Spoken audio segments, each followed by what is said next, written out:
다 함께 사도신경으로 신앙 고백하겠습니다. 나는 전능하신 아버지 하나님 천지의 창조주를 믿습니다. 나는 그의 유일하신 아들 우리 주 예수 그리스도를 믿습니다.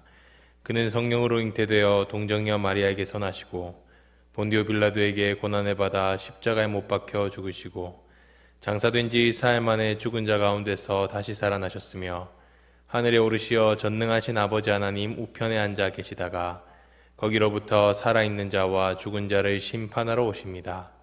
나는 성령을 믿으며 거룩한 공교회와 성도의 교제와 죄를 용서받는 것과 몸의 부활과 영생을 믿습니다. 아멘. 다 함께 찬송가 40장을 부르시겠습니다. 찬송가 40장입니다.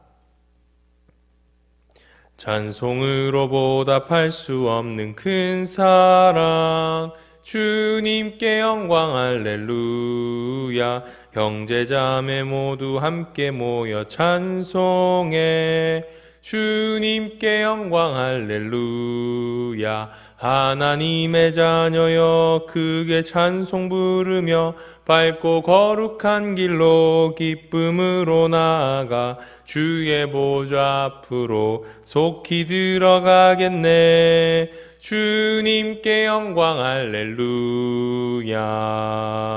우리 받은 주님 은혜 한량 없도다. 주님께 영광 할렐루야. 기쁜 찬송 부르면서 천국 가겠네.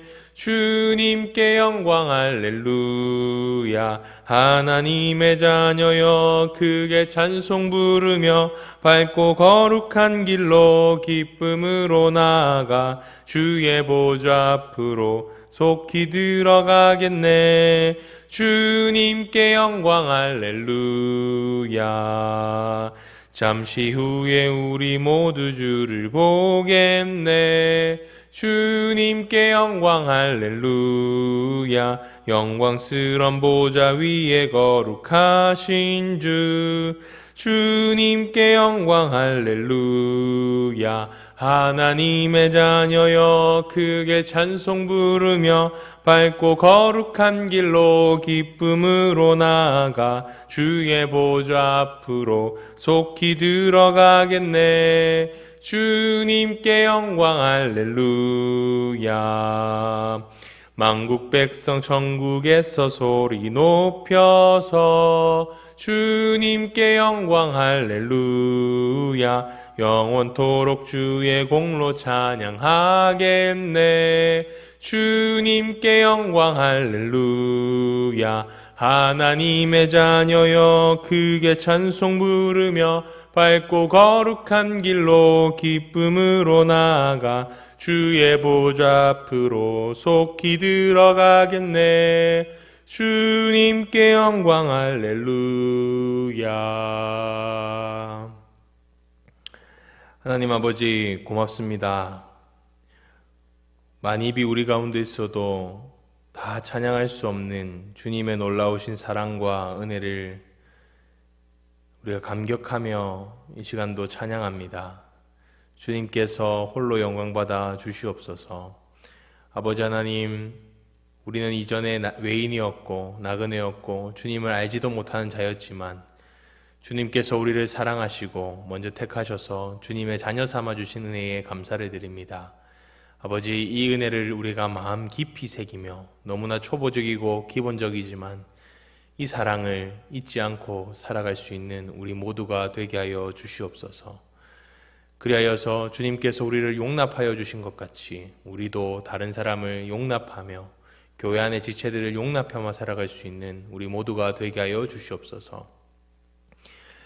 교회를 향한 하나님의 뜻을 깨닫는 시간 되게 하여 주시고 오늘 말씀을 통하여서 이 땅의 교회로서 어떻게 살아가야 될지, 또한 교회를 향한 하나님의 뜻과 또한 교회의 영광이 어떠한지를 알도록 주님께서 도와주시옵소서. 주님, 성도들을 위하여서 기도합니다.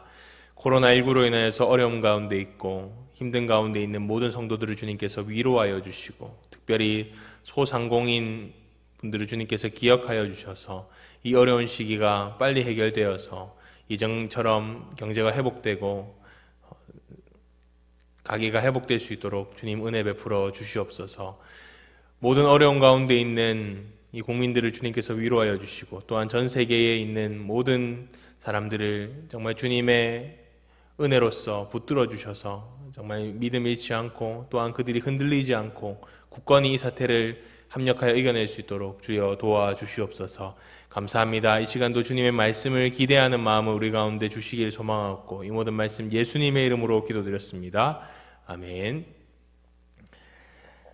하나님께서 우리 가운데 주신 말씀은 신약성경 에베소서 3장 1절부터 13절까지 말씀입니다. 에베소서 3장 1절부터 13절까지 말씀 제가 봉독해 드리겠습니다. 이러므로 그리스도 예수의 일로 너희 이방인을 위하여 갇힌 자 된 나 바울이 말하거니와 너희를 위하여 내게 주신 하나님의 그 은혜의 경륜을 너희가 들었을 터이라. 곧 계시로 내게 비밀을 알게 하신 것은 내가 먼저 간단히 기록함과 같으니 그것을 읽으면 내가 그리스도의 비밀을 깨달은 것을 너희가 알 수 있으리라. 이제 그의 거룩한 사도들과 선지자들에게 성령으로 나타내신 것 같이 다른 세대에서는 사람의 아들들에게 알리지 아니하셨으니 이는 이방인들이 복음으로 말미암아 그리스도 예수 안에서 함께 상속자가 되고 함께 지체가 되고 함께 약속에 참여하는 자가 됨이라. 이 복음을 위하여 그의 능력이 역사하시는 대로 내게 주신 하나님의 은혜의 선물을 따라 내가 일꾼이 되었노라. 모든 성도 중에 지극히 작은 자보다 더 작은 나에게 이 은혜를 주신 것은 측량할 수 없는 그리스도의 풍성함을 이방인에게 전하게 하시고 영원부터 만물을 창조하신 하나님 속에 감추어졌던 비밀의 경륜이 어떠한 것을 드러내게 하려 하심이라. 이는 이제 교회로 말미암아 하늘에 있는 통치자들과 권세들에게 하나님의 각종 지혜를 알게 하려 하심이니 곧 영원부터 우리 주 그리스도 예수 안에서 예정하신 뜻대로 하신 것이라. 우리가 그 안에서 그를 믿음으로 말미암아 담대함과 확신을 가지고 하나님께 나아감을 얻느니라. 그러므로 너희에게 구하노니 너희를 위한 나의 여러 환난에 대하여 낙심하지 말라. 이는 너희의 영광이니라. 아멘. 사도 바울은 계속해서 유대인과 이방인에 관한 논의를 이어가고 있습니다. 오늘 본문에서 핵심은 6절 말씀처럼 유대인과 이방인들이 복음으로 말미암아 그리스도 예수 안에서 함께 상속자가 되고 함께 지체가 되고 함께 약속에 참여하는 자가 된다는 것입니다. 하나님의 구원 계획에는 이 선택받았다고 자청하는 유대인뿐만 아니라 이제 모든 이방인들까지도 다 포함되었습니다. 이제 이방인들도 유대인과 같이 동등한 자격을 가진 하나님의 백성이 될 수 있다는 말입니다. 하나님께서는 이 비밀을 사도 바울에게 알게 하셨습니다. 그리고 이방인들에게 복음을 전하고 그들을 구원하는 직분을 주셨습니다. 그래서 바울은 다소 갑작스러워 보이지만 이 논의 중에 자신을 이렇게 소개하고 있습니다. 1절에 보시면 그리스도 예수의 일로 너희 이방인을 위하여 갇힌 자라 부르고 있습니다. 굳이 너희 이방인을 위하여라고 말함으로써 자신의 사역이 이방인, 특히 지금 이 편지를 읽고 또한 함께 듣고 있을 에베소 교인들을 위한 사역자임을 스스로 밝히고 있는 겁니다. 그리고 지금 자신이 갇힌 것이 이 이방인들에게 복음을 전하다 갇혔다는 그 사실을 다시 한 번 더 상기시키고 있는 것이죠. 계속해서 2절에서는 너희를 위하여 내게 주신 하나님의 은혜의 경륜에 대해서 말씀합니다. 앞서 에베소서 2장에서 바울이 말한 것처럼 이 이방인들은 어떤 존재였습니까? 전에는 그리스도 밖에 있었고 약속의 언약에 대해서는 상관없는 자들이었습니다. 도리어 하나님의 진노를 받기에 합당한 진노의 자녀들이었죠. 하지만 이제는 어떻습니까? 이제는 그리스도를 통하여 하나님 나라의 백성이 되었고 하나님의 권속이 되었습니다. 하나님께서 거하시는 그런 성전으로 거듭난 것입니다. 이것이 참 놀라운 사건입니다. 오늘 본문의 2절에서 말하는 이 은혜의 경륜이 바로 이 사건을 가리키는 것이죠. 하나님의 구원 계획에는 이 이방인들이 복음을 전하다 갇혔다는 그 사실을 다시 한번 더 상기시키고 있는 것입니다. 계속해서 3절에서는 너희를 위하여 내게 주신 하나님의 은혜의 경륜에 대해서 말씀합니다. 앞서 에베소서 2장에서 바울이 말한 것처럼 이 이방인들은 어떤 존재였습니까? 전에는 그리스도 밖에 있었고 하나님의 권속이 되었습니다. 하지만 이제는 어떻습니까? 이제는 하지만 한편으로 이 놀라운 은혜의 경륜, 이 놀라운 사건은 모두가 다 알 수 있는 것은 아닙니다. 모든 사람들이 다 받아 누리는 것은 아니죠. 모든 사람이 이해할 수 있고 깨달을 수 있는 어떤 가시적인 증거나 변화가 나타나는 것은 아니기 때문입니다. 그렇기 때문에 바울은 이 사건을 가리켜서 뭐라고 부릅니까? 비밀이라고 부르죠. 오늘 읽은 본문에 3차례나 바울은 비밀에 대해서 말하고 있습니다. 인간으로서는 발견할 수 없지만 하나님께서 계시해 주시고 알려주셔야만 깨달을 수 있는 그 진리, 그것이 바로 이 비밀이라는 것입니다. 그리스도를 통한 이 비밀은 이전 세대에는 알려지지 않다가 비로소 사도들과 선지자들에게는 알려졌습니다. 사도 바울 역시 성령님을 통해 계시로 이 비밀을 깨달은 자입니다. 유대인뿐만 아니라 이방인도 하나님께서 구원하실 것이라는 그 구원 계획을, 그 비밀을 사도 바울은 깨닫게 되었다는 것이죠. 7절에 보면 바울은 이 비밀을 맡은 자로서 하나님의 은혜의 직분을 얻었다고 말합니다. 사도 바울이 이 직분을 은혜의 직분이라고 말하는 것은 모든 성도 중에 지극히 작은 자보다 더 작은 자라고 자신을 인식하는 그러한 자기 인식이 있기 때문입니다. 그러한 겸손한 자로서의 바울이 그러한 직분을 맡은 자로서 이 그리스도의 풍성함을 이방인들에게 전하고 또한 비밀의 경륜이 어떠한지를 드러내고자 했습니다. 여기서 그리스도의 풍성함이라는 것은 그리스도께서 주시는 그 구원의 풍성함입니다. 또한 비밀의 경륜은 하나님께서 작정하신 그 구원 계획입니다. 사실 이 두 가지는 똑같은 말이죠. 똑같은 의미로 지금 사용하고 있는 것입니다. 구원의 풍성함이라는 것은 결국 유대인들을 넘어서 그 원래 구약 시대에는 유대인들에게만 한정되어 있었던 그 구원의 범위를 넘어서 이방인들까지도 모두 구원하실 수 있는 그리스도의 넘치는 구원을 의미하고 있습니다. 그렇다면 비밀의 경륜은 무엇입니까? 이제까지는 감추어져 있었던 유대인들만 구원받을 수 있다고 생각했던 그 착각을 넘어서 이방인들까지 모두 구원하고자 하시는 그 하나님의 뜻이 바로 비밀의 경륜입니다. 이제 이 논의는 끝을 향해 달려가고 있습니다. 바울은 이 비밀의 경륜을 하나님께서 교회에게 맡겼다고 말하고 있습니다.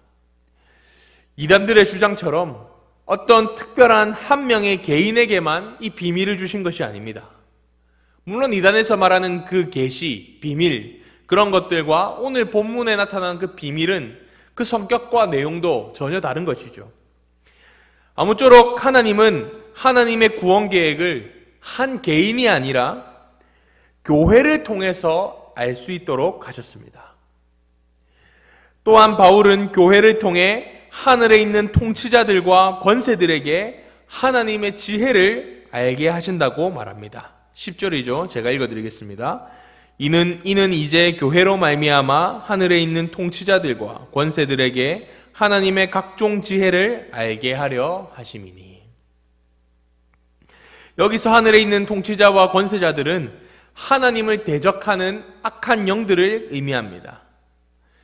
그러니까 하나님은 교회를 통하여서 당신의 지혜를 이 세상의 악한 영들에게 알려주시고 그리고 종국에는 그들을 하나님의 무릎 앞에 다 꿇게 하신다는 것입니다. 아니요, 교회를 통하여서 하나님의 위엄을 그들이 보게 된다는 것입니다. 그렇기에 교회는 어떤 상황과 형편 속에서도 담대함과 확신을 가질 수 있습니다. 12절 말씀입니다. 우리가 그 안에서 그를 믿음으로 말미암아 담대함과 확신을 가지고 하나님께 나아감을 얻느니라.